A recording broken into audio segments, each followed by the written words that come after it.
I spent 41 years teaching myself how to listen to nothing. That's not what the Merchant Marine called the job. They called it radio operator, second class, then chief, then whatever rank you get to when you've outlasted 3 refits and 2 changes of flag. But the actual work, hour 4 of a watch, headset on, storm static climbing the band like a live thing, the actual work was listening to nothing for so long that when something moved inside it, you felt it before you heard it. The Vantrell Institute of Deep Range Communications had no rank for that. They had a translation error instead. Somewhere between my discharge paperwork and the exchange program's intake form, radio operator became legacy systems auditor, and legacy systems auditor got me a chair at the back of the signal discipline range, no console privileges, and a headset nobody else wanted. The range itself was the cleanest room I'd ever worked in. Curved consoles in 3 concentric rows, each one a hand's width from the next. Polished the way nothing on a working ship is ever polished, because nothing on a working ship has time.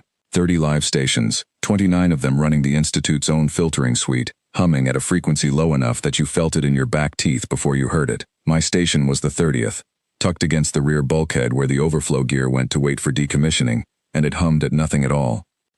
Instructor Threlm Vosk didn't look at me when she explained the field. She looked at the room instead, which is a Severan habit. Address the many, let the one overhear if she's listening. Her collarbone plates ran a slow, even pulse while she talked, the resting rhythm they use for instruction, the one built not to make anyone feel anything in particular. 11,140 pulses, she said. 6 years of recorded background transmission from the Corvain relay drift. Every session, every cohort, every instrument this institute owns has run this field. Nothing has ever resolved, nothing will. You are not here to find a signal.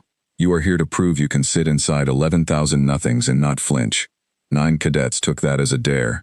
A pale-plated cadet 2 stations down ran her past twice, certain she'd missed a setting the first time, and got the same clean nothing both times. Another rebuilt his filter stack from scratch mid-session, muttering about calibration drift, and lost 11 minutes to a problem that had never existed anywhere but in his own frustration. That's what a field like that does to people who've never had to sit inside a machine that lied to them. It doesn't just deny them a result, it makes them doubt the one tool they'd trusted completely to do the doubting for them. Kesso Duran took the field as a formality. He was Severan too, gray-plated, top of the discipline rankings 2 terms running, and he ran his filter pass in 14 minutes flat, the fastest clean sweep the board had logged all cycle. His plates didn't so much as ripple when the result came back the way it always did. Field confirmed empty. He said something to the cadet beside him about legacy auditors and decorative chairs. I didn't catch all of it. I wasn't listening to him. I want to be honest about what I was doing instead, because it wasn't clever and it wasn't defiant. It was just old. I put on a headset built for equipment 3 generations dead, dialed past the Institute's clean digital sweep, and did the thing I'd done on 10,000 watches before this one. I stopped trying to find something and started letting the noise tell me what it was made of. Severan filtering doesn't work that way. Their plates read overlapping input as a kind of injury. Crosstalk, they call it, and it isn't a metaphor for them. It's closer to a nerve firing wrong. Their whole civilization built itself away from raw noise the way you'd build a house away from a fault line. Every instrument in that range was designed to erase interference as fast and as completely as possible, because to a Severan operator, sitting inside unfiltered static isn't discipline, it's closer to pain. So they filter first and listen second, if they listen at all. I never had the luxury of a filter that worked. Every rig I ever ran was breaking, somewhere, always. And breaking rigs teach you to listen first and filter with your own head, because the machines already lied to you twice that week and you can't afford a 3rd time. There was a ship, the Coraline Marin, out of Halifax, whose receiver had a dead capacitor for the last 6 months I served on her. Every signal came in wrapped in a whine that should have buried anything real underneath it. I logged 3 actual distress calls off that dying receiver in those 6 months, because I'd learned exactly what shape the whine made and exactly what shape didn't belong to it. Nobody gave me a commendation for the 3rd one. By then it was just the job. That's the part the Institute's instruments could never be built to understand.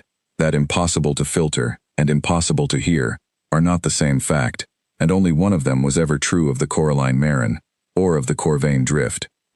I heard it at the 58-minute mark, not a signal yet, a shape, a place in the noise where the drift wasn't drifting quite right. 3-2-1, 3-2-1, a rhythm too even to be weather, and too broken to be a carrier wave. My hand found the manual gain before my brain had caught up to why. I brought it down again, and there it was, sitting under 6 years of confirmed nothing like a held breath. A distress cadence, old format, the kind nobody builds transmitters for anymore because nobody expects to need a signal built to outlast its own equipment. 90 seconds. That's what the log showed afterward. Start to isolation. 90 seconds against 6 years. I didn't announce it. I raised a hand, the way you do when you're not sure the room's built to notice you, and said, "Instructor, I think there's something in the drift." Vosk's plate stuttered. I watched it happen in real time, the even instructional pulse breaking into something ragged and unscheduled, and I understood, distantly, that I was watching a Severin feel something close to what crosstalk does to her, except this time the thing causing it was true. She didn't ask me to repeat myself. She crossed the range floor, set her own instrument to my frequency, and went very still. Kesaduran's rankings stopped mattering to him somewhere in that stillness. I watched him lean in from 3 consoles down, and further, until he was standing at Vosk's shoulder with his hands loose at his sides, the posture of someone watching a dare turn into a fact he now has to live with. "That's a Corvain pattern distress cadence," Vosk said, mostly to herself. "Pre-consolidation. There is no vessel on record using that protocol in 400 years. "There's a vessel on record now," I said. 12 seconds long. Repeats every 40. Something's still sending it. I want to say the room erupted. It didn't. Severin don't erupt. Their whole biology runs from the idea of it. What happened instead was quieter, and I think worse for them. 9 cadets who'd all logged this exact field as confirmed empty, went very still, and started reconsidering everything else they'd confirmed the same way. Vosk filed the frequency for relay command escalation without looking up from it.